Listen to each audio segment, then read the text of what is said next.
Bien le bonjour tout le monde, bienvenue à cette autre édition de Conseils de vie et de Fantasy. Et oui, Fantasy Football avec Simon et Danny. Ça va, Danny? Ça va très bien, toi? Ça va très bien. On va parler de l'impact fantasy du repêchage dans la conférence américaine. Et il y a bien du stock à mentionner. Énormément. Wouh! Alors, commençons. Impact fantasy du repêchage dans la conférence américaine. Allons-y de la division Est, celle qu'on va plus voir d'habitude. Simon a toujours un pattern. Il commence toujours par notre fuseau horaire. Et voilà, c'est nous. C'est nous. C'est souvent les games qu'on a pour ceux qui sont sur la télé généraliste. Sinon, pour NFL Network, on les a toutes. C'est excellent. Voilà. Division S. Commençons par les Bills. Les Bills qui ont repêché un joueur qui n'a pas d'impact fantasy, mais qui a eu un impact et qui aura un impact, comment dirais-je, sur l'équipe défensive des Bills. Je parle du demi de coin Maxwell Anston, qui a fait toute la première ronde. Il a été sélectionné en première ronde, mais à la fin de la première ronde, bien sûr, et qui a été empathique et content pour tous les autres joueurs qui ont été sélectionnés avant lui et qui les félicitait tous alors qu'il se préparait à entrer sur la scène. J'ai trouvé son enthousiasme contagieux. Ceci étant dit, j'ai vu dans le depth chart qu'il serait quand même partant là, au niveau de demi de coin, là, au niveau des Bills. Les bonnes équipes ont souvent de la chance. Et on le voit aussi, ici avec les Bills. On n'a pas été vraiment du côté de l'attaque. D'un point de vue fantasy, là, si on regarde ça vraiment à tête froide, on n'a pas été du côté d'un wide receiver. Du côté de Buffalo... Ben, on en a un, mais écoute... Non, mais il va être loin. Qui est sixième, fait qu'on oublie ça. Écoute, même dans les radios de Buffalo, on demandait au GM. Et le GM a reviré l'animateur assez dans ses shorts, soyons honnêtes. Là. Cool. Il l'a reviré en disant, écoute, on a des joueurs et on y va comme ça. On a Josh Allen. Tout passe par Josh Allen. Ben oui. D'un point de vue fantasy, vous avez toujours vos studs du côté de Buffalo. Vous avez Cook, Shakir. C'est pas mal vos mâles alpha de ce côté-là. Vous avez tout le temps Coleman comme wide receiver numéro 3 dans vos formations, à moins d'une blessure qui peut vous aider. Palmer qui s'ajoute à l'offensive. Ouais. On y a été avec le marché des joueurs autonomes. On n'y a pas été nécessairement avec le draft, ce qu'on avait fait au cours des années précédentes. Dawson Knox, Dalton Kincaid sont encore vos tight ends. De mon côté, très personnel. On a repêché un tight end, mais qui est donc, comme tu le mentionnes, troisième, donc Jackson Oz. Donc, pas d'impact fantasy pour le Oz. Et Knox ou Kincaid. Kincaid, pour moi, était une déception à la position l'an dernier. Très personnellement. Oui, Knox est premier présentement dans le depth chart. Écoute, moi, je trouve qu'on a le principe 1A, 1B du côté de Buffalo. Donc, attendons voir ce qui arrive. Mais si vous avez vos joueurs en Dynasty du côté, vous avez un gars comme Shakir, la valeur devrait être la même. À surveiller la situation de contrat de James Cook. Le gars veut être payé. Il veut être payé beaucoup. Et habituellement, dans la NFL, c'est jamais bon signe quand quelqu'un donne son opinion comme ça, si je peux dire ça. Oui, puis c'est pas très populaire depuis quelques années au poste de porteur de ballon. Donc, disons-le comme ça non plus. C'est ça. Sinon, pour ce qui est du repêchage, les Bills ont donc repêché 5 joueurs en défensive, plus le demi-coin, donc Maxwell Anston dont on parlait tantôt. Donc, l'accent a vraiment été mis sur ce côté-là du ballon. Sinon, on l'a mentionné, un wide receiver puis un tight end qui allait avoir aucun impact fantasy. Et même le joueur de ligne offensive à date, je pense qu'il est 10e sur le depth chart. On a des grosses aspirations du côté de Buffalo d'un point de vue football. On sort du fantasy. Du point de vue football, on va affronter d'excellentes attaques dans la route des séries. Donc, voilà. On met l'accent sur la défensive. Et voilà. Donc, c'était du côté des Bills, toujours dans la division Est de la conférence américaine. Alors, vas-y du côté des Jets de New York. G-E-T-S, Jets. Alors, les Jets, en ronde 1, Armand, il fallait absolument que je prononce son nom, Armand Membou, le joueur de ligne offensive qui est déjà partant sur le depth chart des Jets. Et ça, c'est un message assez clair et fort. On vient de faire l'acquisition via les joueurs autonomes du carrière Justin Fields. On veut donc protéger. De toute façon, ça faisait quelques années que la ligne à l'attaque était à revamper du côté des Jets. Donc ça fait du bien. Et en ronde 2, on a donc sélectionné à ce moment-là Mason Taylor, l'allié rapproché. Du côté de Taylor, écoute, il se retrouve premier normalement dans le depth chart. Premier sur le depth chart. Premier sur le depth chart.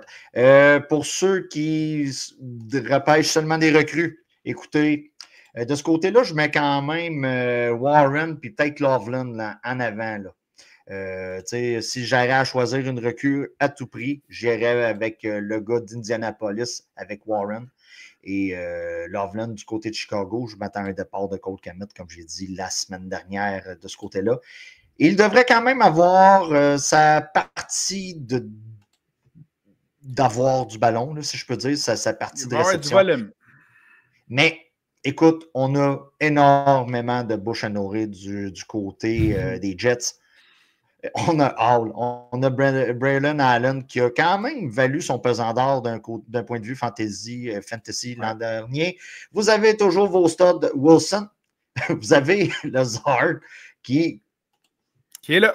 Il est toujours là malgré le départ de son bon body Aaron Rodgers. Il est toujours là. Donc, attendons voir. On a même signé Josh Reynolds aussi en plus. Oui, c'est là que je m'enlignais. Je m'attends peut-être à une régression de Lazard par la force des choses, par le départ de son bon vieux chum, et peut-être une augmentation de tâches pour Josh Reynolds de ce côté-là. Mais Mason Taylor devrait quand même avoir... je ne sais pas s'il perce le top 10, mais c'est un tight end numéro 2 à avoir dans vos formations. Surtout... c'est difficile, les tight ends, au cours des 2 dernières années. Là, on a de la misère à avoir. Avec une recrue, là, effectivement. Oui, puis on va se le dire.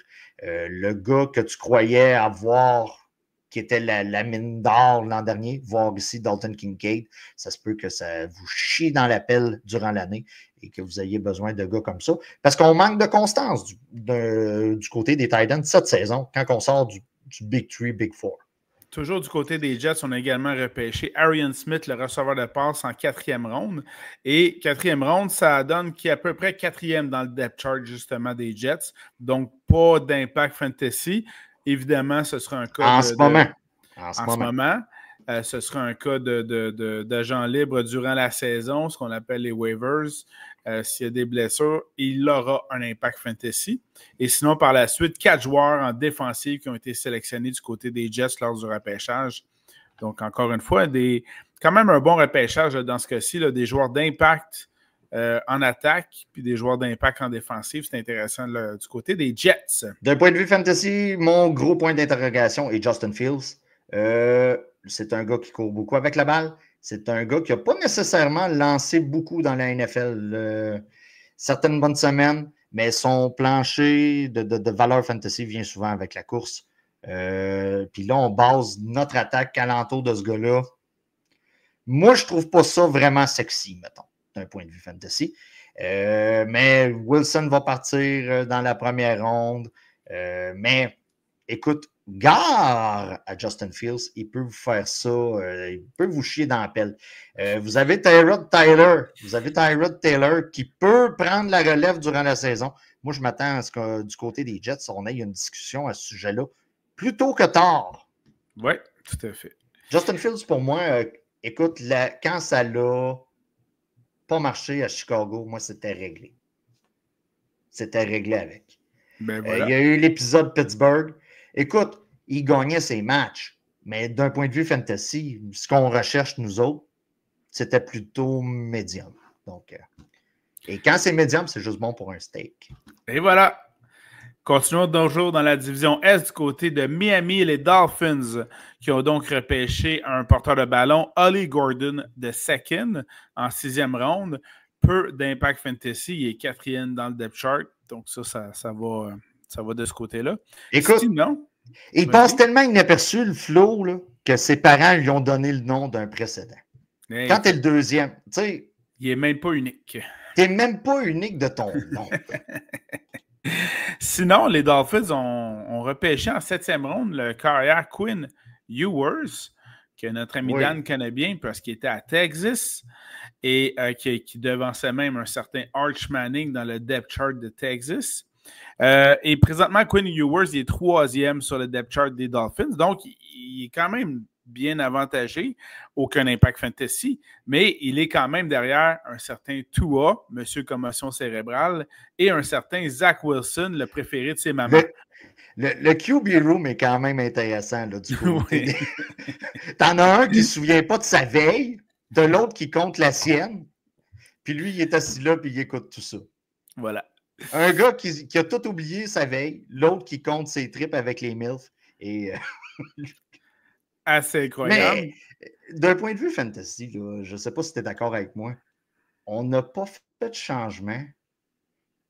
Puis je suis plus ou moins excité par ça. Ah, les Dolphins ont un peu passé à côté. Ils ont repêché 5 joueurs en défensive. Donc, clairement, l'accent dans cette division-là, on la met sur la défensive. Mais les Jets ont repêché des partants. Là. Mason Taylor, l'allié rapproché, c'est un partant. Mais sinon, les Dolphins ont repêché aucun partant. C'est un peu décevant. Il n'y a pas grand-chose à se mettre sous la dent. D'un point de vue fantasy, Tyreek Hill, vous allez encore le drafter tôt. S'il ne change pas d'idée et qu'il ne veut pas être échangé, mais ça a l'air qu'il en a mis une 11e enceinte. Fait que ça, c'est selon. Là. C'est incroyable. C'est incroyable. Il y a une partie de moi qui vénère un peu ces gars-là. Ça doit être l'argent qui fait caresse, hein? C'est ça. Hein? J'aimerais être capable d'endormir la jambe demoiselle comme ça. OK, d'un point de vue fantasy, Tyreek Hill devrait encore avoir son lot de ballons cette saison. Waddle, normalement, devrait être... Là. Waddle est toujours là, devrait être un wide receiver numéro 2, mais l'attaque va encore passer par Tua. C'est plate comme ça en est, c'est stable. Vous avez non, mais c'est... Écoute, d'un point de vue fantasy, tu prends le remportage de l'an dernier, tu l'exposes, tu le ramènes cette année. Il n'y a rien qui a changé à part le gris dans ma barbe. C'est tout. C'est tout simplement ça. Vous avez Achane, top 5 à la position facilement. Certains vont dire top 3. Hill, Waddle, Jonnu Smith comme Thailand. Dans le top 12, Jonnu Smith. Oui, facile. Donc, écoute, il y a eu de très bonnes semaines. Mais comme tu l'as mentionné, c'est à date un copier-coller de l'année passée. Aucun changement significatif au niveau fantasy, au niveau de l'attaque. Puis le repêchage des Dolphins n'a rien changé à cet effet-là. Alors voilà. Sinon, dans Division Ouest, toujours pour conclure, les Patriots de la Nouvelle-Angleterre, là, c'est intéressant. On a repêché le porteur de ballon, Trevion Henderson, en 2e ronde. Il est 2e sur le depth chart, derrière Ramondre Stevenson. Lui, il était dans le dughouse déjà. Il était déjà dans le dughouse l'an dernier. Là. La lutte va être très serrée au camp d'entraînement. Tout ça pour dire que Trevion Henderson, porteur de ballon des Patriots, risque d'avoir un impact fantasy immédiat cette année en 2025. Oui, mais il va falloir peut-être utiliser la patience. Si vous le repêchez, prenez pour acquis, là, quand on bâtit un alignement, on a tendance à voir trop le long terme tôt. OK, si je peux dire ça comme ça. On repêche, mettons, avant la semaine 1, on se dit, écoute, le gars va être premier dans le depth chart, rendu semaine 8. Faut que tu penses aux 7 premières semaines avant ça, OK? Ce gars-là, qu'on parlait depuis tantôt, là, Trevion Henderson. Ouais, j'étais là. C'est le Trevion qui m'a fait boquer un peu. Faut que tu le repêches comme s'il était running back numéro 3 dans ta formation. Tu ne peux pas le repêcher en disant, dans mon alignement, semaine 1, c'est mon running back numéro 2. C'est un gars qu'il faut que tu ailles chercher comme profondeur dans ton alignement en cas de blessure. C'est du gravy. Si Stevenson se blesse semaine 3, et Colin, ton alignement va être... Tu as le pick-up of the year avec ça. Mais il faut faire attention avec ces gars-là. Je m'attends à une utilisation 70-30 avantageant Stevenson au début de la saison. Et au fur et à mesure que la saison va passer, et là, on va peut-être approcher plus du 50-50, Mais ça va prendre combien de semaines? Ouais. C'est Mike Vrabel qui est là. Il aime utiliser des running backs. Il a été chercher son gars. C'est pour ça qu'on parle, si vous regardez plusieurs analystes fantasy, c'est pour ça qu'on dit que Stevenson est un des grands pardons du draft, repêchage. du repêchage. Attendons voir ce qui va arriver. On a été chercher Stephon Diggs. Toi, je ne sais pas ce que tu en penses. Oh, écoute, Drake May a bien performé l'année dernière. Il y avait des stats super intéressantes. Selon moi, Diggs, il devient le premier, là, parce que sinon, c'est Mac Hollins puis DeMarco Douglas. Ben, moi, c'est pas une question de où il se situe dans le depth chart. C'est comment Vrabel va utiliser Stephon Diggs. Est-ce qu'il va l'utiliser comme A.J. Brown à l'époque qui était au Tennessee, comme wide receiver primaire et toute la balance se joue au sol? C'est quoi l'utilisation? Puis, comment Stephon Diggs va être avec un jeune corps arrière? Non, moi, je le trouve pas encore vétéran. Là. Je le trouve encore très jeune, Drake May. Oh oui, effectivement, il est très jeune, c'est clair. Puis Stephon Diggs a la personnalité pour piler sur la tête d'un gars pas établi dans la ligue, on va se dire la vérité. Beau point. Donc, j'ai hâte de voir la dynamique. Mais c'est sûr que Stephon Diggs, pour moi, c'est un wide receiver numéro 2 avec un upside de wide receiver numéro 1. Mais si on se fie aux dernières années des Pats, c'était pas le Klondike pour l'attaque. Les Pats ont également repêché un receveur de passe, Kyle Williams, en 3e ronde, mais il est 6e sur le depth chart, donc aucun impact fantasy. Ils ont repêché 2 joueurs de ligne offensive, dont en ronde 1 et qui est déjà partant là, sur le depth chart, Will Campbell. Et puis, pour suivre la tendance de la division Est, ils ont également repêché 5 joueurs en défensive, pas pour rien. Mais il y a un autre joueur qui aura un impact fantasy, du moins c'est ce qu'on va voir au camp d'entraînement, car ils ont repêché un kicker. Parce qu'on a quand même des pots de football qui ont encore des kickers. Donc, impact fantasy du côté des Patriots de ce côté. Voilà, ça conclut la division Est. Allons-y du côté de la division Sud. Moi, je trouve ça jamais bon signe quand un club draft un kicker. Attends, on va arriver à un autre équipe. Oui, on va en parler, Ça va être le fun. OK, du côté de la division Sud, les Texans de Houston. Wow! Il y a eu du stock en offensive qui a été ajouté là lors du repêchage, mes amis. Porteur de ballon, Woody Marks, 4e ronde. Il aura un impact fantasy. Il est déjà 2e derrière Joe Mixon. Ça va donc vite là, au niveau de l'impact fantasy. Puis Mixon étant toujours blessé quelques parties par année. Ouais. Donc, Woody Marks pour les Texans de Houston. Il ne le repêchez pas dans vos repêchages de début de saison, mais un peu à l'image de ce que tu as mentionné pour Trevion Henderson des Pats, surveillez-le. Puis, c'est un super bon handcuff. Donc, un bon remplaçant à avoir pour Joe Mixon là, dans ce cas-ci. Le bug que j'ai un peu avec le depth chart présentement du côté de Houston, Simon, c'est là qui va peut-être stepper un peu. Je vois toujours Damon Pierce avant. On l'a utilisé comme ça l'an dernier. Il est toujours là à la date qu'on est. Est-ce que pour moi, il est 3e? Je le vois 3e. Le vois 2e.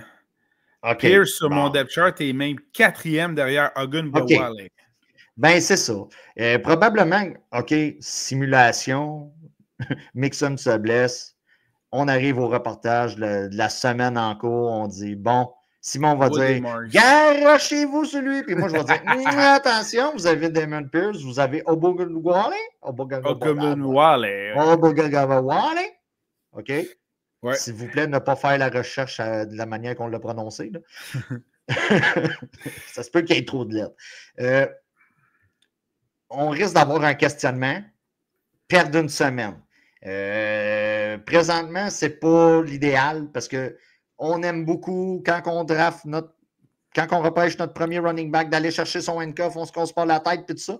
Mais du côté des Texans, si ton premier running back, c'est Mixon, tu as un casse-tête qui s'en vient après. Fait que peut-être éviter le casse-tête du handcuff des Texans. Voilà.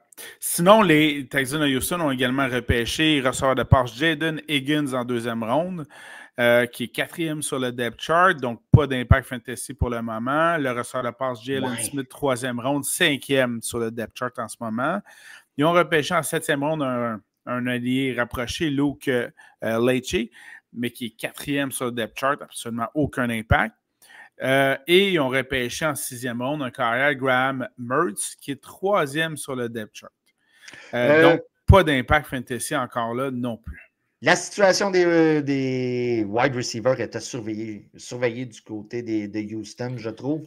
Vous avez Tank Dell qui se fait endormir pour se faire des tatous sur les jambes. Je ne sais pas si tu as vu. Ben, j'avais vu le reportage qui mentionnait que Tank Dell probablement absent pour toute la saison 2025. Toute la saison. Et le gars. J'avais pas vu l'histoire de tatou. Tu n'as pas vu le tatou. Le gars s'est fait faire un méga tatou. Et lui, au lieu de souffrir, il s'est fait endormir. Ah, il a demandé une anesthésie générale. Oui. Je ne sais pas comment c'est perçu. Amène-moi l'inhalothérapeute que je gère le tatou. Oui. Écoute, je ne sais pas comment c'est perçu dans la communauté du tat. Comment c'est perçu. Mais ça écoute, doit être assez particulier parce qu'ils ne doivent pas endormir dans tous les cas. Non, puis le gars mange des volets sur le terrain et en tout cas, regarde, je sais pas. Ils ont dû faire le saut.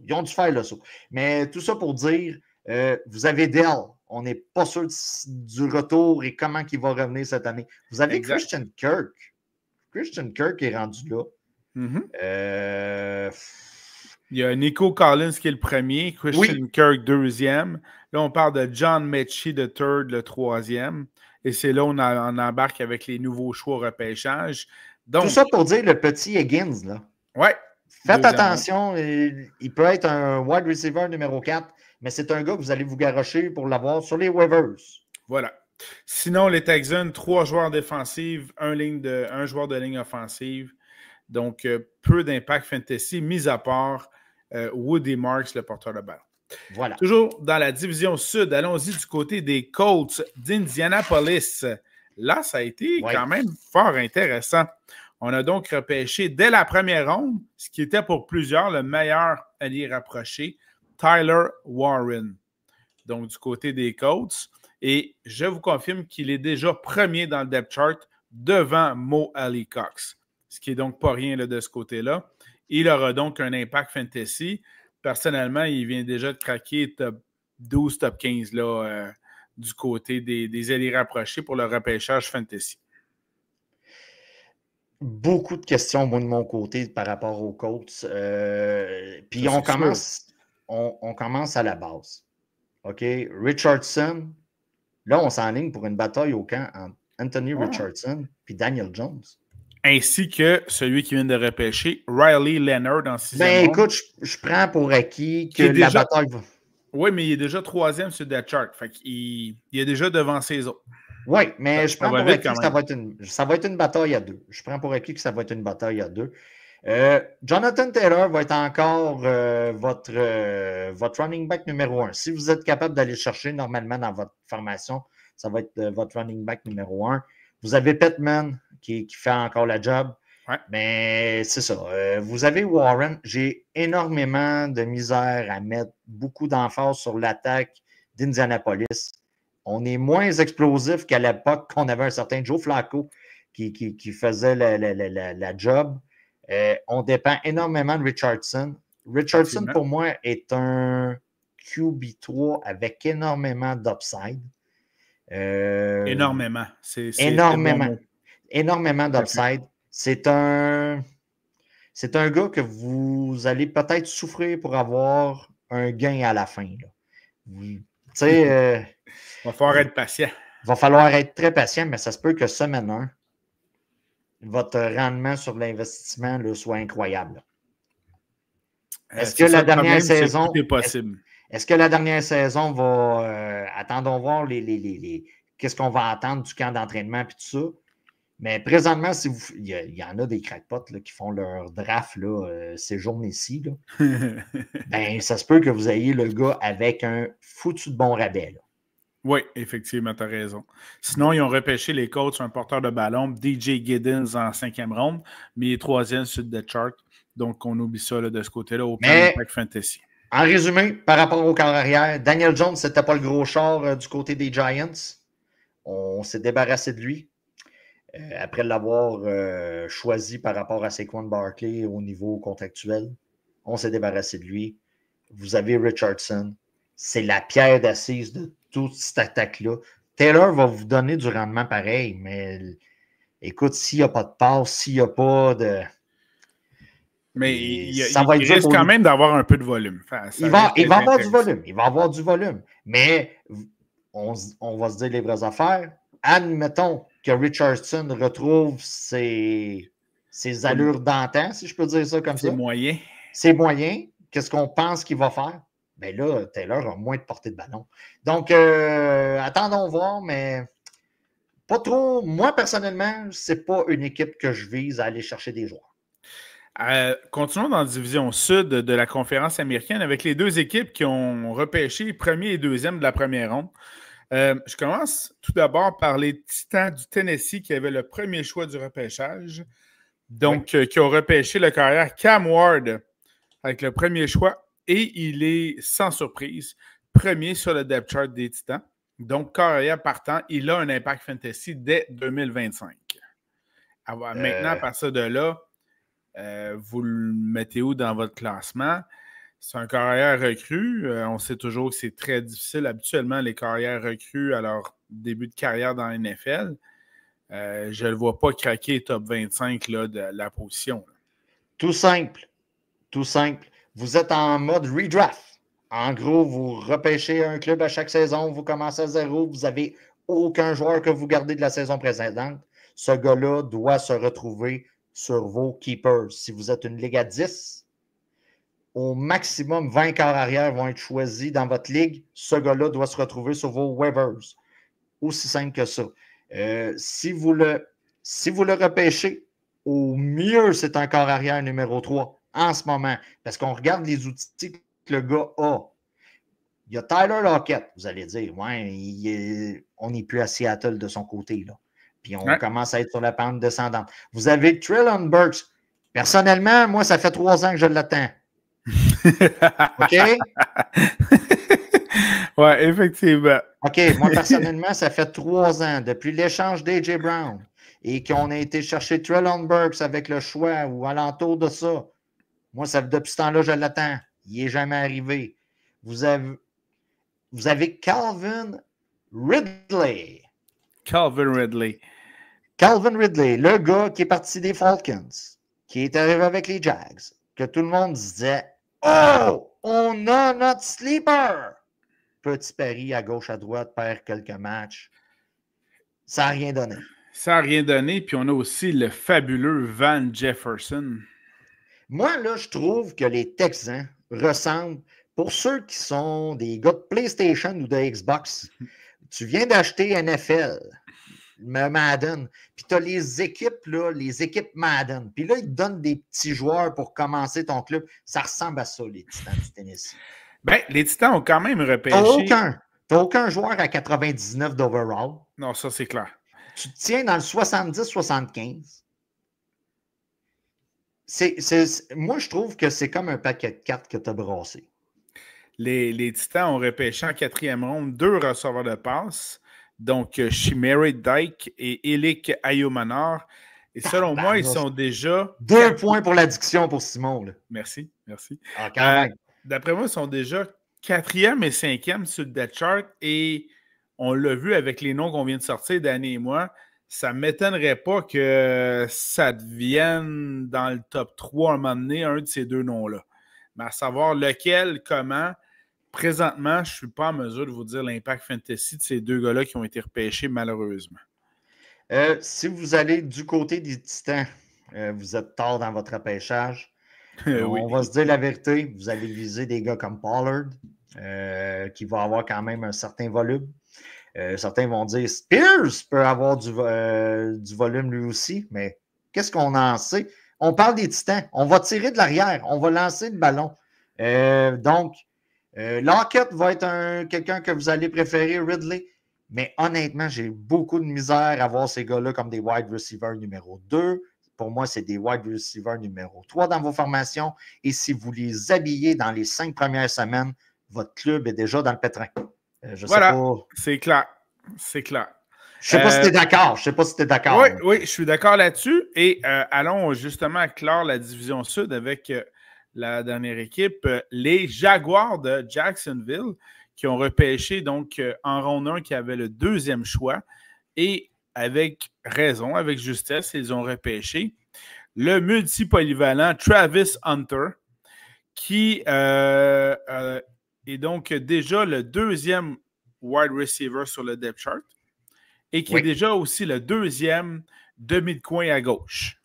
Donc, il est déjà presque partant en défensive et partant en offensive. On s'est avancé. On est parti de 5e position, on est de 5e rang de sélection overall pour aller chercher le deuxième. On savait qu'est-ce qu'on voulait. De mon côté, j'aime le move. OK? Et j'ai aucun problème avec ça. D'un point de vue fantasy, je me demande quelle sera l'utilisation défensive par rapport à l'offensive. Est-ce qu'on va l'utiliser à temps plein? Je serais surpris. OK? Je serais surpris aussi. Il n'est pas partant en ce moment sur le depth chart en défensive. C'est comme le prochain. Donc, OK. Et les Jaguars sont les Jaguars. OK? C'est un move que j'aurais aimé dans une équipe qui est bien runnée, bien huilée. Mais le problème, c'est que le gars aboutit avec les Jaguars. Ben, en même temps, c'est une des formations qui pouvait se permettre d'avoir un gars qui joue aux deux positions. Tu sais. Oui, mais c'est une équipe qui se permet à peu près n'importe quoi. Effectivement. Mais il risque quand même d'avoir un impact fantasy en attaque. Oui. Parce qu'il est derrière Brian Thomas qui va monopoliser la plupart des ballons et des couvertures défensives. Brian Thomas, top 5. Tu sais, mettons, là, je dis ça top of my head de même. Là. Oh, ouais. Top 5 à la position. 8, là, top 5, top 8. Là. Top 5, top 8 à la position. Je n'ai pas défilé là, rapidement, mais je sais que le gars va être très... Travis Hunter va avoir sa valeur. OK? Pour moi, c'est un wide receiver numéro 3 avec un upside de 2. Il perce, selon moi, le top 35 facile, là, Travis Hunter. Là. Avec un upside peut-être en cours de saison. Trevor Lawrence va avoir sa grosse partie là-dedans, soyons honnêtes. C'est en montagne russe de son côté depuis sa carrière, début de la carrière de Trevor Lawrence.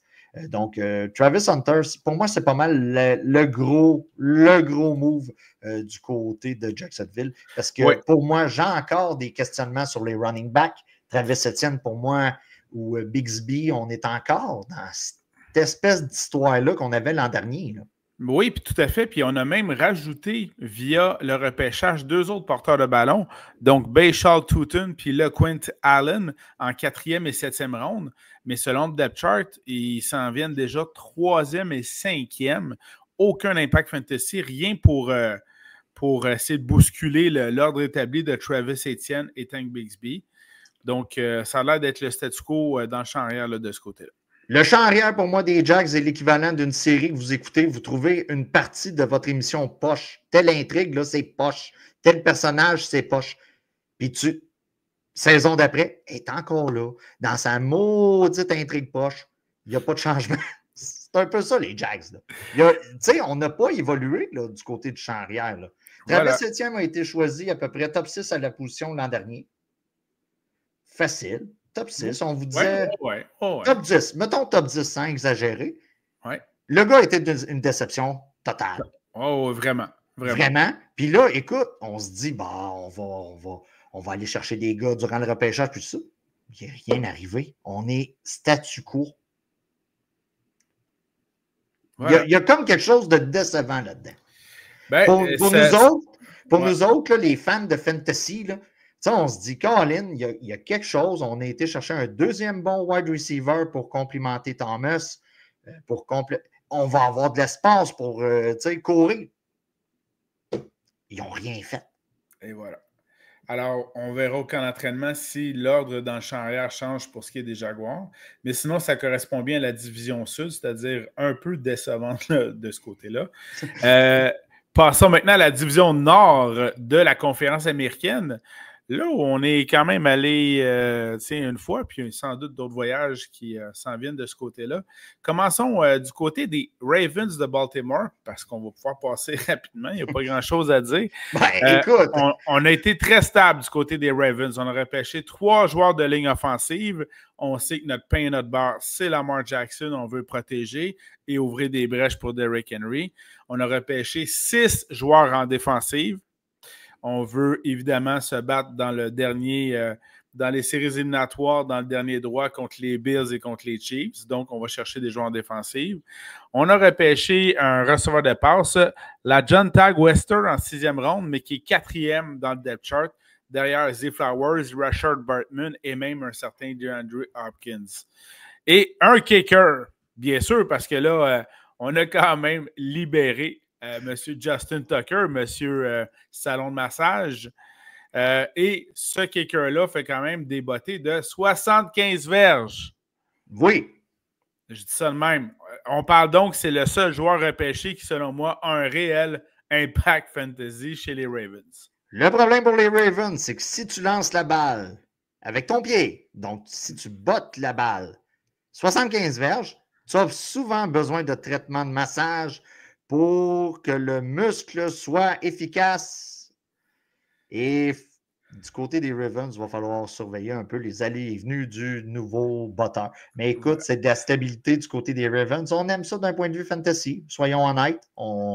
Pour certains clubs, on aime moins ça, mais pour certains, on aime plus ça. Ouais. Donc, pas de questionnement. Bateman, Hopkins, Flowers, prenez n'importe qui. Pour moi, c'est des wide receivers numéro 2 dans vos formations. Et même 3 dans certains cas. Oui, mais je vous ai dit, au maximum, vous bâtissez pas un club avec Flowers, je suis désolé, même s'il est le premier dans le depth chart. Vous avez Henry, il va être top 5, top 10 à la position sans problème. Lamar, même chose, top 4 à la position. Donc, c'est de la stabilité et je ne vois pas d'autre chose à dire de ce côté-là. Surveillez la situation avec les tight ends. Mark Andrews, likely. Qu'est-ce qui arrive cette année? Mark Andrews a échappé le ballon quand c'était pas le temps l'année passée. Soyons honnêtes, après un très lent début de saison, c'est ressaisi et vous a chié dans l'appel en DFS ou si vous êtes un fan tout simplement. En série, tout à fait. Ouais.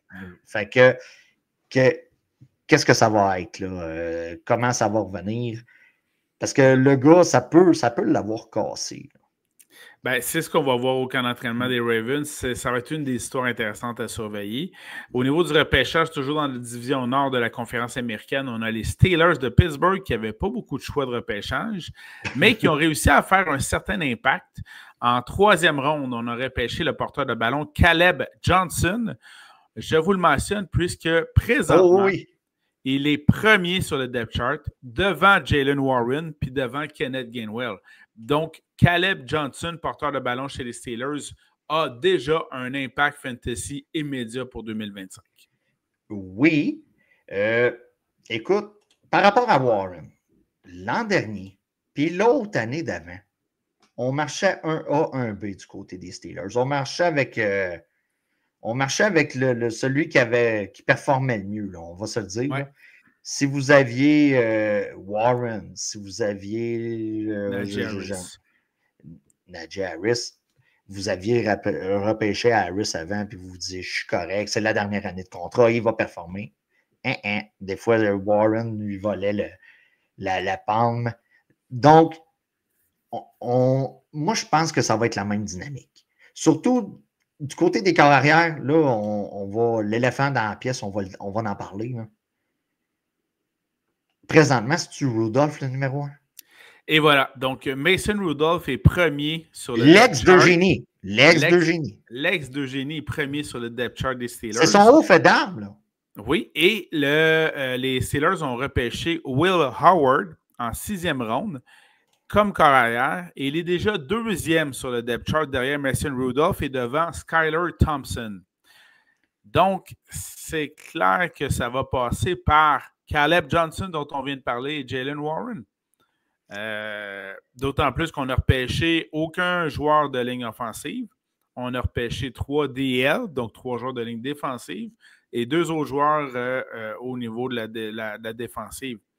Donc, vraiment, ça va par la défensive et le jeu au sol, comme d'habitude chez les Steelers de Pittsburgh. Danny check souvent son téléphone en attente de voir si Aaron Rodgers va signer avec les Steelers. Parce que, écoute, j'ai une petite théorie complotiste là-dessus. On a fait tous les manœuvres au repêchage comme si Aaron Rodgers était déjà dans l'alignement. Alors qu'il n'a pas signé? Alors qu'il n'a pas signé. Mais on a joué nos cartes de cette façon-là. Donc, je m'attends, écoute, on brise le 4e mur, on est le 6 mai. Je m'attends à ce qu'il signe à un moment donné. Parce que là, il semble qu'il a trouvé l'amour, peut-être mariage. Aaron, c'est Aaron, OK? Il va être capable de lancer la balle, même s'il a été boire des pina colada en lune de miel pendant 3 semaines. C'est sûr. C'est sûr. Donc, du côté des Steelers, on dépend énormément de ça. On a Metcalf qu'on a été chercher par voie de transaction. En plus, on lui a donné un méga contrat aussi. Là. Vous avez Pickens. Ouais. Écoutez, là, le wide receiver, la chambre des wide receivers du côté des Steelers, là, ça va être spécial. Là. On a Pickens, on a Metcalf. 2 gars qui ne sont pas très portés vers l'équipe. Là. Oui, c'est bien dit, effectivement. Ils ne sont pas très portés vers l'équipe.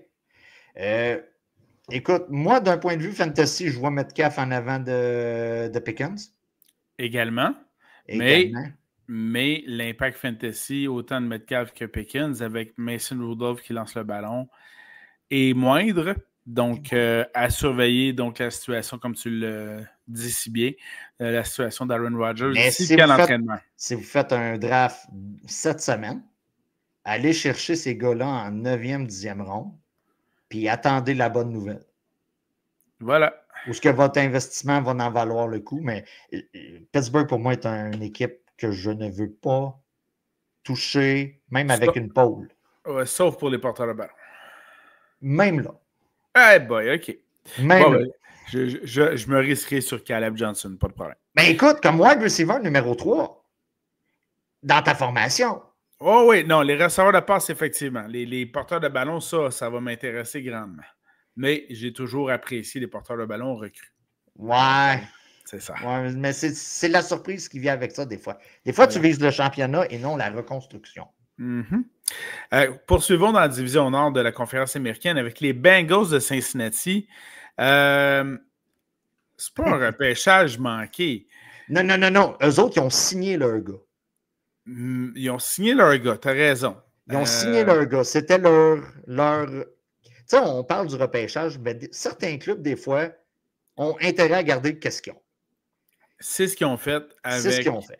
Avec T. Higgins, c'est ce qu'il a fait avec notre monsieur triple couronne receveur de passe, Ja'Marr Chase. Ce qui fait qu'ils ont repêché un porteur de ballon, Taj Brooks, en 6e ronde, mais qui est 4e au depth chart, derrière Chase Brown, Zach Moss, derrière même Samaje Perine, ça te donne une idée. Oui. Ils ont pêché un outil, donc un tackle sur la ligne offensive, un garde sur la ligne offensive, un joueur sur la ligne défensive, un edge, puis 2 secondaires, 2 linebackers. Voilà, c'est tout. C'est ce qu'ont fait les Bengals. Rien d'autre à dire. Donc, l'impact fantasy, il n'y a rien par rapport au repêchage. C'est vraiment tout ce qui s'est fait avant le repêchage qu'un impact fantasy. Burrow va être dans le même tiers que l'an passé. Ça va être votre QB numéro 1. Chase Brown va être dans le même... Il va augmenter parce que là, sa valeur a augmenté avec la saison dernière. Le gars va être dans le top 10. OK, cassez-vous même pas la tête. Puis là, si vous êtes un peu comme moi, vous dites dans quelle sorte de monde qu'on est pour qu'un gars comme Chase Brown se ramasse top 10 à la position. Ben, on en est là. Le gars va avoir son lot de ballons, puis il va faire ses touchés, puis tout ça. C'est de la continuité. Mais avec une équipe comme les Bengals, ça ne me dérange pas. Parce que c'est des gars qui vont performer. Tout à fait. Poursuivons avec une équipe fort divertissante de la division nord de la conférence américaine, les fameux Browns de Cleveland. Et puis au niveau des Browns, on a donc repêché en deuxième ronde un porteur de ballon, Quinshon Judkins, qui est déjà premier sur le depth chart devant Jerome Ford. Donc déjà là, ça va. Et en quatrième ronde, on a repêché un autre porteur de ballon, Dylan Sampson, qui lui est troisième, donc derrière Judkins et Jerome Ford, bien sûr. Et là, par la suite, vient le spectacle, notamment des carrières. On a donc repêché Dylan Gabriel en troisième ronde et il se ramasse troisième sur le depth chart. Quand même. Hein? Ouais, mais là, écoute, ce gars-là parle aux oiseaux. Est-ce que tu as vu le vidéo? Ah non! Non, t'as pas vu ça? Écoute, non, t'as zéro vu ça. OK, je pensais que tu t'en allais là. Bon, OK. Ça promet. Il y a une vidéo. OK, le gars est dans le bois. Monsieur Gabriel est dans le bois. Et là, tu as un oiseau qui dit, tu sais, qui fait son pit-pit de oiseau. Je ne sais pas comment appeler ça. C'est bien. OK, il fait son pit-pit de oiseau. Puis là, lui, il est comme... Et là, il essaye d'établir une communication avec... Tout ça pour dire, Shador, c'est peut-être pas le pire dans la pièce. Le plus excentrique. Non, non, c'est ça. Et là, l'oiseau lui semble lui dire, tu seras repêché par les Browns dans les alentours du 94e overall. Et on a ça sur tape. Non. Écoute, faites vos recherches, là. Il y a une vidéo qui existe de ça. Incroyable. Écoute, c'est... Incroyable. Moi, au début, je croyais à un gag. Et ça ne semble pas être un gag, mais je crois toujours au gag. OK? OK? Donc, Dylan Gabriel repêché en troisième ronde par les Browns. Parce que l'oiseau lui a dit. Voilà. Et en cinquième ronde, on a donc repêché carrière Shedeur Sanders. Cheddar, comme je l'appelle si bien. Cheddar. Je vais juste résumer le depth chart. On a 5 carrières présentement à la position. Dans la chambre, donc le vestiaire des carrières. Le premier sur le depth chart, c'est le bon vieux Joe Flacco. Le deuxième, Kenny Pickett, qu'on a acquis par voie de transaction. Le troisième... Kenny doit sentir tellement seul, là. Le troisième, c'est Dylan Gabriel. Ouais. Le quatrième, c'est Shedeur Sanders. Legendary. Legendary. Et le cinquième, c'est celui qui est blessé pour toute la saison, Monsieur Deshaun Watson. Ouais, c'est ça. Quel vestiaire de carrière incroyable du côté des Browns. Le GM ou le propriétaire, un des deux a parlé à Shedeur Sanders et lui a mentionné « Peu importe le rang où tu es sélectionné au repêchage, tu auras tes chances de prouver et de devenir numéro 1.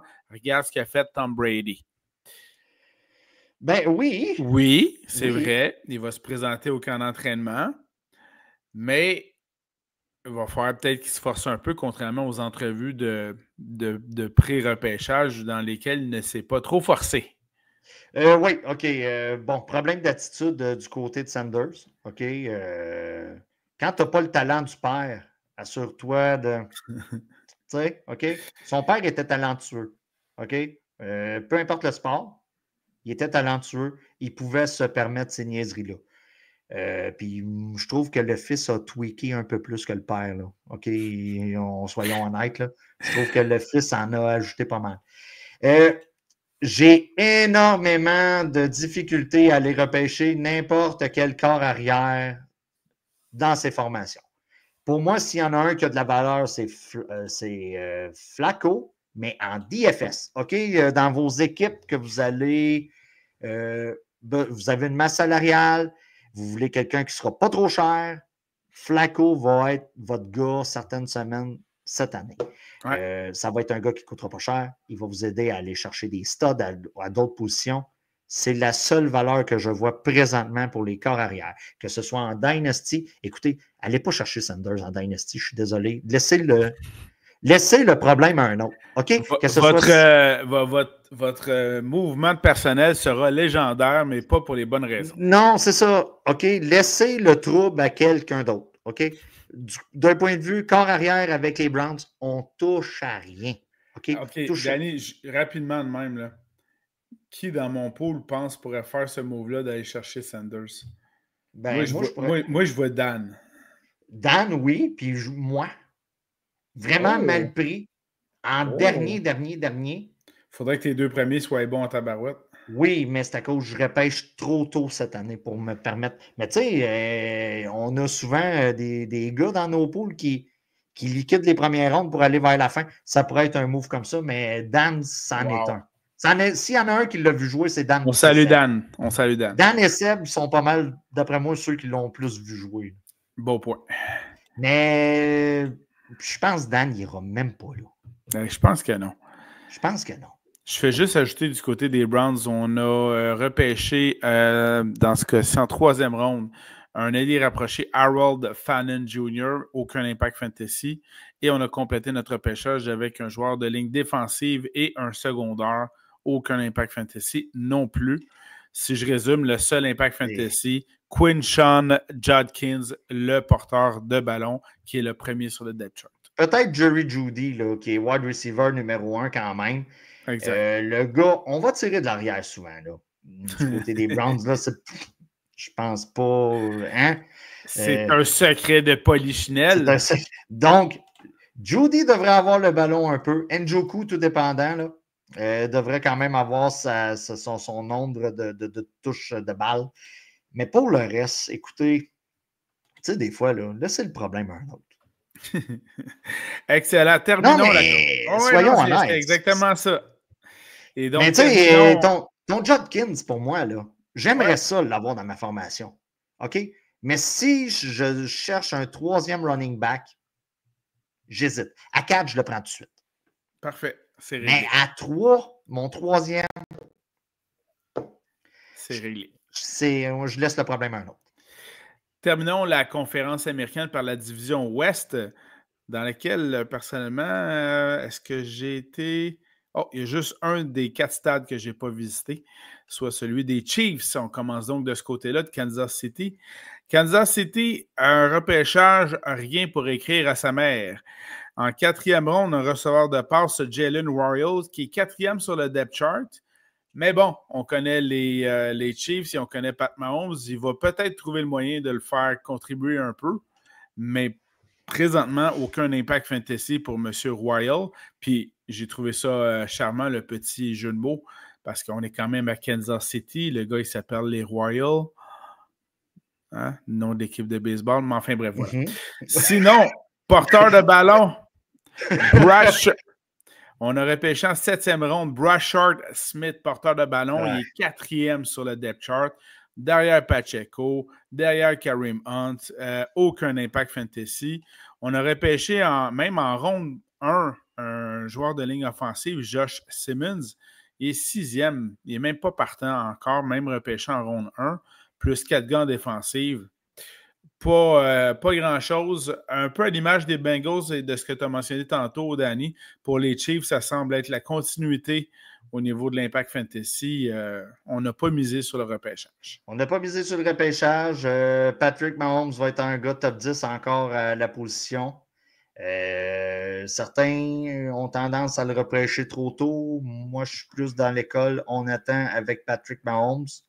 On n'est plus dans ces 2 premières saisons, 2-3 premières saisons où le gars était un clair avantage à la position. Là, on tombe avec des chiffres un peu plus normaux de son côté. Pacheco va quand même avoir une certaine valeur. Worthy aussi. Et moi, la grosse question cette année, qu'est-ce qui va arriver de Kelsey? Est-ce que Kelsey va toujours être aussi dominant? Ou Noah Gray, qu'on a vu là, des soubresauts l'an dernier, c'est lui qui va prendre la palme. La panne de ce côté-là. Ça va dépendre du nombre de fois qu'il est sur la scène avec Taylor. C'est ça. Mais on entend moins parler. Donc, mes espions me disent, il y a peut-être de l'eau dans le vin. Mais donc, c'est ça. C'est bon, ça. Il y a peut-être de l'eau dans le vin. Mais non, c'est ça. C'est de la continuité. Les Chiefs est un club dominant. Normalement, on vous dit, allez chercher les clubs qui sont dominants. Et il n'y a pas des noms très sexy du côté des Chiefs. C'est spécial à dire.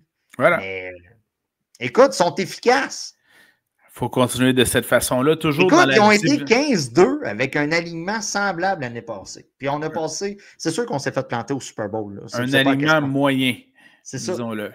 Un alignement Mais moyen. la défensive était bonne. La défensive était bonne. Donc. Continuons dans la division ouest de la conférence américaine.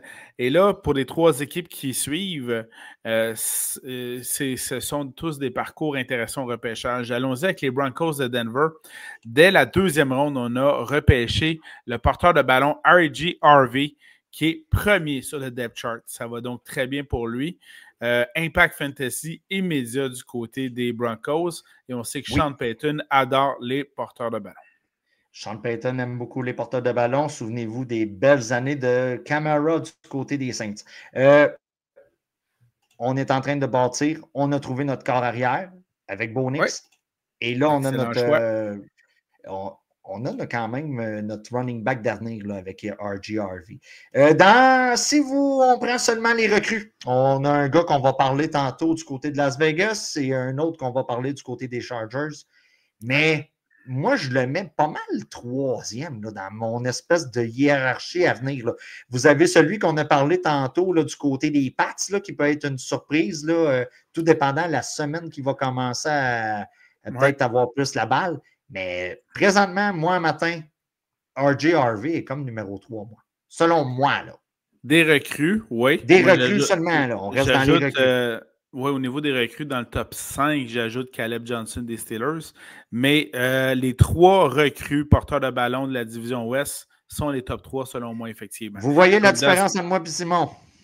Vous voyez la différence entre moi et Simon? Moi, j'aime mieux un running back avec une attaque où on a un corps arrière qui est capable de lancer la balle. Bien établi. Et bien établi. Et Simon, lui, aime beaucoup les duos 1A, 1B, où il va se casser la tête durant la semaine. Il va l'habiller. Mais qu'il n'y a pas de corps arrière, donc, où le jeu au sol devrait être proéminent. Mais on doit rappeler à Simon que Aaron Rodgers, après avoir pris un paquet de Pina Colada avec un peu de ayahuasca, avec ayahuasca. Oh, OK. Ayahuasca.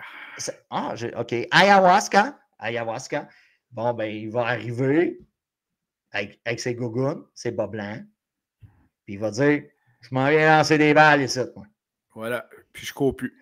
Bref, du côté des Broncos, il n'y a plus le cardio. R.J. Harvey, impact immédiat. Sinon, on aurait pêché le receveur de passe Pat Bryant en 3e ronde. Il est 5e sur le depth chart, aucun impact fantasy. On aurait pêché l'ailier rapproché Caleb Lohner en 7e ronde, 5e sur le depth chart pour un ailier rapproché. Laissez-moi dire, aucun impact fantasy. 3 joueurs en défensive. Et là, on aurait pêché, c'est une des seules équipes du repêchage à avoir repêché un punter. Un botteur de dégagement au repêchage, ce qui est assez hallucinant. Je ne peux pas croire qu'il n'y avait pas besoin d'autre chose avant ça. Voilà. Ça, c'est du côté de Denver. Des fois, quand ton idée semble être trop bonne, puis tu es le seul à la faire.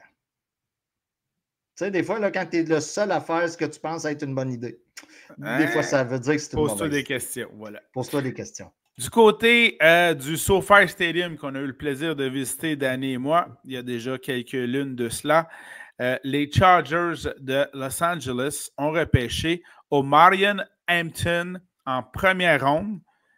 Déjà de repêcher un porteur de ballon en première ronde, d'habitude, c'est déjà un signe. Là, c'est bon signe, oui. C'est un gage de réussite qu'on va donc l'utiliser beaucoup. D'ailleurs, il est déjà premier sur le depth chart devant la nouvelle acquisition qui est Najee Harris. Donc, c'est tout dire là qu'on pense du grand bien de Omarion Hampton du côté des Chargers de Los Angeles. Donc, un lui, A, un B pour moi. Tu le mettais dans ton top 3 Écoute, des recrues. Moi, il est tout de suite après celui qu'on va parler dans quelques minutes. Pour moi, il est 2e. C'est sûr que ça va être une utilisation 1A, 1B en début de saison. Najee Harris est sur la pente descendante depuis son repêchage, on va se le dire. Là. Première grosse année, puis plus que les années, 5e, 6e année, là, ça y va tout le temps. C'est clair. On court avec la balle du côté des Chargers, donc il va avoir son utilité dans vos alignements. j'aimerais l'avoir comme running back numéro 3 dans ma formation. Je suis conscient que ça va être difficile. Je suis conscient que ça peut être difficile, tout dépendant avec qui vous repêchez. Mais, compte tenu que tu as énormément de capital de repêchage ayant terminé dernier l'année passée. Apparemment. Puis mes échanges aussi. Puis tu devrais donc avoir... Et Danny attend après un repêchage. Il attend après un tigre, un tirage. Ouais. C'est ce qui Et je ne veux pas que les Highlanders me chiennent. Voilà. Oui, effectivement. Ce qui fait que tu as bien des chances d'obtenir Omarion Hampton. Ça, c'est le cas de dire. Danny a tout fait pour avoir le boulier. Ouais. L'avantage. J'ai tout fait. Il y a un autre joueur d'impact que les Chargers ont repêché en deuxième ronde dans ce cas-ci, un receveur de passe qui s'appelle Trey Harris. Pourquoi je vous en parle? Il est déjà partant parmi les 3 premiers receveurs de passe de son équipe. Bien sûr, le meilleur étant Ladd McConkey, excellent receveur de passe. On a re-signé Mike Williams du côté des Chargers. C'est pour ça qu'on vous en parle. Et justement, puisque c'est Mike Williams qu'on a signé, on avait besoin de Trey Harris, d'un jeune receveur avec des mains. Et quand je dis des mains, je ne fais pas référence au 5e nom sur le depth chart qui est Quentin Johnston. Donc, on avait besoin d'un receveur de passe avec des mains, Trey Harris, qui est en santé. Donc, selon moi, 2e receveur de passe des Chargers et donc partant a un impact fantasy immédiat de cette année. Pour moi, personnellement, il perce mon top 35. Là.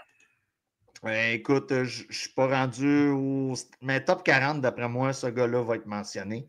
C'est un bon wide receiver numéro 4 à vos formations. C'est un nom qui va passer sous le radar. C'est un gars qui peut se retrouver même sur vos waivers dans certaines ligues. Oui. Dans ton pool, entre autres, je pense. Oui. Portez attention à des gars comme ça. C'est des gars qui vont avoir une très bonne valeur rendue semaine 10, semaine 8. Et dans son cas, ça peut venir très tôt parce qu'il a Mike Williams dans ses jambes et le gars il a tendance à être blessé. Alors, je me prononce tout de suite. Surveillez déjà la blessure de Mike Williams qui va survenir au camp d'entraînement. Ceci étant dit, les Chargers ont repêché en 5e ronde un autre receveur de base qui est Andre Lambert-Smith, qui se retrouve à peu près 5e présentement sur le depth chart, donc aucun impact. Et on a repêché un allié rapproché, Rondé Gadsden.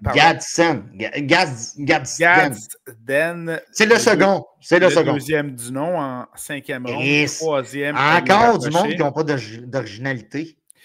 Et 4 joueurs en défensive et 1 garde sur la ligne offensive.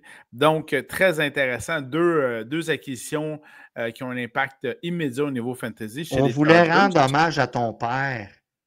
Il est parti acheter du lait un moment donné. Il n'est jamais revenu. Ben là, il va revenir vite. Il va revenir vite. Avec son nom. Oui, avec le bonnet de signature. Voilà. Terminons la division ouest de la conférence américaine avec les Raiders. 2 joueurs d'impact sélectionnés donc au repêchage. Le premier étant bien sûr le porteur de ballon, étoile Ashton Jeanty, sélectionné en première ronde, qui est bien sûr premier sur le depth chart. C'est pas compliqué dans les stats des porteurs de ballon de la NCAA l'année passée. Vous aviez Jeanty. Après ça, le deuxième, c'était les verges de Jeanty après contact. Et vous aviez le 3e porteur de ballon. C'est aussi simple que ça. Il aura un impact fantasy immédiat. Je prédis d'ailleurs que la personne qui va gagner la loterie du repêchage dans mon pool devrait le sélectionner en premier. Mais bon, qui suis-je? Hein? Qui suis-je? Pas parler de stratégie de même, me semble. OK.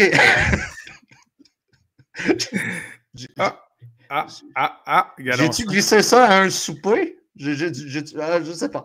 Écoute, le gars en mode redraft, Ashton Jeanty, puisqu'on en parle, top 5 à la position. OK?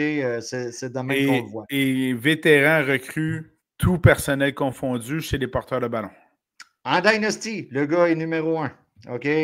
Peu importe si vous repêchez seulement vos recrues de cette saison. C'est sûr que si vous commencez une nouvelle ligue, en Dynasty, vous allez avoir des gars comme Ja'Marr Chase qui vont passer avant, des gars comme Jefferson. Ça, je comprends ça. Mais à la position, c'est probablement un des top 5. En Dynasty, c'est probablement le top 1, peut-être avec un gars comme B. John ou des gars comme ça qui sont jeunes et qui courent avec la balle. Gibbs. Oui. Écoute, il y a du hype.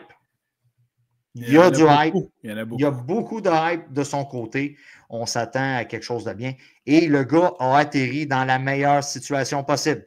On a été chercher un coach qui aime utiliser les running backs à mort. Parlez-en à Marshawn Lynch. OK? Avec Pete Carroll, ça a été sa vache à lait. C'était lui, c'est go, go, go. Donc, du côté des Raiders, vous avez Gentry. Vous avez Mostert qui est comme deuxième. Si tu vas chercher un, essaye d'aller prendre l'autre en backup, en handcuff. Vous avez Jacoby Myers, vous avez Trey Tucker, vous avez Jack Bench. Justement, parlons-en. Jack Beck, c'est le choix de deuxième ronde.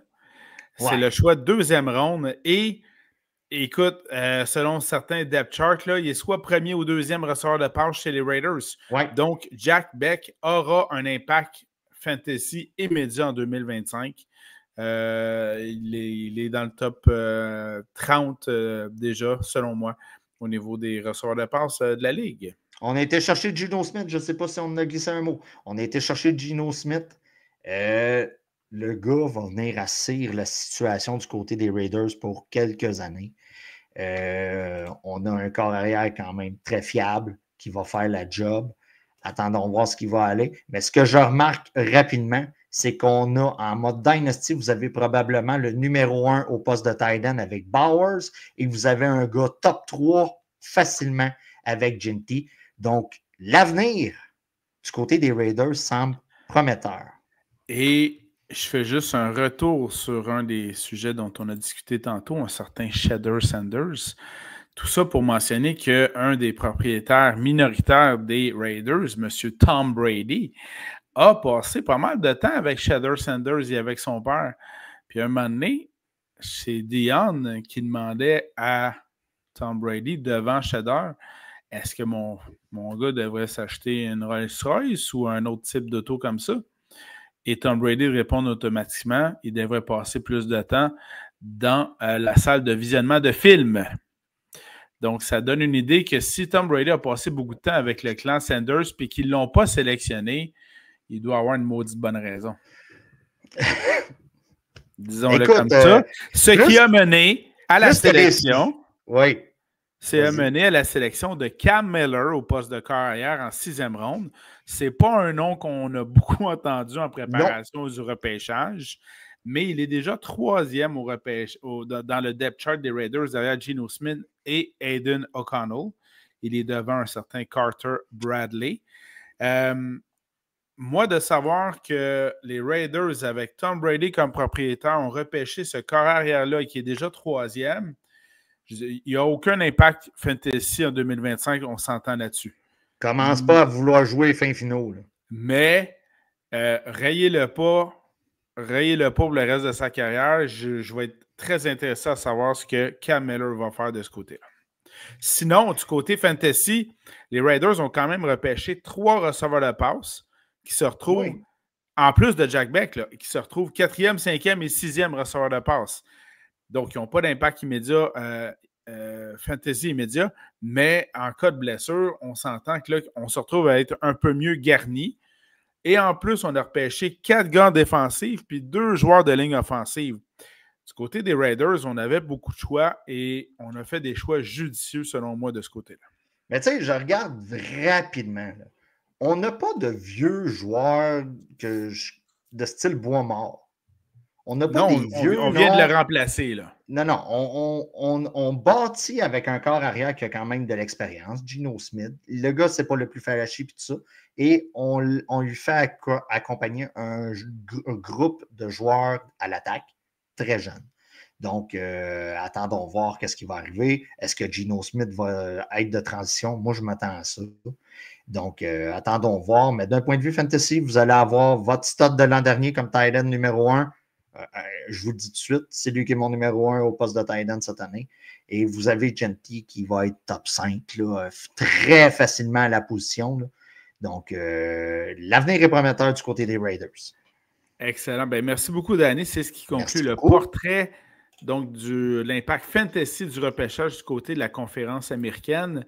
Je m'en voudrais de ne pas terminer le podcast avec une petite portion de conseils de vie. Je te laisse commencer, mon ami. Et du côté conseil de vie, je salue l'initiative que nous aurons bientôt, je crois, la prochaine année scolaire dans nos écoles, que les élèves n'aient plus accès à des cellulaires en classe. Je ne comprends pas que ce ne soit pas déjà le cas. Mon gars, d'ailleurs, ne peut déjà pas aller se coucher avec un cellulaire à la main. Danny, lui, aime quand le gouvernement tape un peu moins dans ses règlements et il laisse les écoles gérer leurs choses. Donc, quand c'est un règlement d'école, j'ai aucun problème. Mais que le... tu sais, laissez l'école gérer. Mais bon, OK, je comprends que certains ont besoin du gouvernement pour leur indiquer le bon sens. J'ai aucun problème. J'ai aucun problème avec ça. Mais j'aurais aimé que mon chum JP, du haut de ses 6 pieds 14, ça existe-tu 6 pieds 14? Proche. Il regarde un élève de haut, il dit: toi, ton cellulaire, c'était quoi le règlement, buddy? Ouais, il faut que je le laisse dans ma case. Et voilà. Merci. Laissez l'école gérer et laissez les directeurs être fermes avec. Bien sûr. Puis qu'on réinstaure la strap et le maître. Voilà. Rapidement, de mon côté, je suis un fan de métal. Mais il y a des groupes qui sont accessibles dans le métal. Nouvel album de Ghost, qui est un de mes groupes préférés depuis les dernières années. Si vous avez une chance d'écouter ça, ça sonne très 80s. Okay. Vous aimez Def Leppard, vous aimez Journey, à la version Ghost, c'est excellent. Il n'y a pas de growl, il n'y a pas de... Il n'y a pas de gueulage comme ça, c'est accessible. Les petites madames vont aimer ça, les enfants vont aimer ça, les papas vont aimer ça. Ça sonne très bien, OK? C'était mon conseil de disque. Ensuite de ça, j'ai une question pour toi, Simon. Que va-t-il être rénové en premier? Mon choix de réponse, est-ce Alcatraz ou Maisonneuve-Rosemont, l'hôpital de Montréal? Hey, bordel! Parce que là, il faut expliquer, Trump a l'idée de relancer Alcatraz. Et nous, on a fait la visite d'Alcatraz. Il y a de la job un peu, mais si on compare à Maisonneuve-Rosemont, ça devrait avoir du bon sens. Donc, Simon, lequel tu penses qu'il va rouvrir en premier? Oh my God! Lequel va être rénové en premier? Chose certaine, ce ne sera pas avant 2-3 ans, peu importe. Oui, parce que là, il faut s'entendre. Elon a sauvé de l'argent beaucoup là, du côté des États-Unis. Puis nous autres, on semble chercher un peu notre argent en ce moment. Donc, c'est un peu ça la question. Mais ça m'a fait rire. Quand j'ai vu ça, moi, je pensais que c'était un gag jusqu'à temps que je le vois dans les nouvelles. Parlant de gag, vous avez retenu votre souffle pour Grand Theft Auto 6. Alors, prends une bouffée d'air, man. Ça ne sort pas avant dans 1 an, OK? Ça sort en fin mai 2026. Il y a un nouveau trailer qui est sorti aujourd'hui. Ça a de l'air écœurant, OK? Ça a de l'air écœurant. Mais, écoute, l'attente est interminable. Ça fait 13 ans. Je pense, mon gars avait même pas 1 an. OK? La dernière fois qu'il y a un jeu qui est sorti. C'est incroyable comme c'est long, mais ça va valoir la peine. Si tu as la chance, regarde ça. Je vous rappelle, en fin de semaine, c'est la fête des mamans. Donc, petite attention pour la maman, OK? Des fois, Danny, il a besoin de le rappeler dans des conseils de vie, d'acheter quelque chose pour la maman et sa maman et la maman à la maison. Tous vos mamans, OK? Donc, on achète un cadeau. Et j'aimerais saluer, pour terminer, tous ces séparatistes québécois qui ont voté pour M. Carney, notre nouveau premier ministre dernièrement, car notre nouveau PM a invité le roi Charles.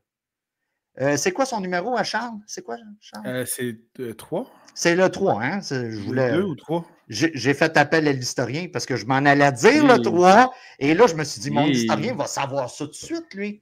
Par cœur, lui qui a visité l'Angleterre. Toi qui as visité l'Angleterre. D'après moi, c'est 3, là. Oui, on est à 3. Mais j'aimerais saluer tous ces anti-monarchistes séparatistes québécois qui ont voté Carney aux dernières élections pour voir ce même personne leur mettre d'en face le roi Charles faire une allocution à la Chambre des communes. Sur ce, je vous souhaite une excellente semaine. Écoute, prochain reportage, on ne sait pas trop quand que ça va être. par rapport, là, écoute, on tombe dans une saison morte là, en ce moment là, dans la NFL. Ben, s'il y a des mouvements de personnel très intéressants, nous revenons en onde très rapidement. On se garoche. Là, présentement, on s'en va voir le hockey où ce que les joueurs se servent plus de leurs points que de leur bâton. Je ne sais pas si tu as vu le gars hier, Bennett. Oui, qui a essayé de sortir le gardien adverse, mais comme lui, il s'est dit, je suis au Canada, elbows up. Mais comme c'est le gardien des Maple Leafs, ça me fait plaisir. Ouais, mais c'était un peu salaud. C'était un peu salaud. Un peu. Hey, merci beaucoup, Danny. Merci beaucoup tout le monde d'avoir été présent. On est désolé si ça a été aussi long. Mais je pense que ça a été très pertinent. Si vous avez écouté ça, vous avez déjà des hits, des pointers sur les joueurs à sélectionner lors de votre prochain repêchage. On s'en parle assurément très bientôt. Alors, portez-vous bien tout le monde et à la prochaine. Au revoir. Bye bye. Merci. Bye bye. Salut là.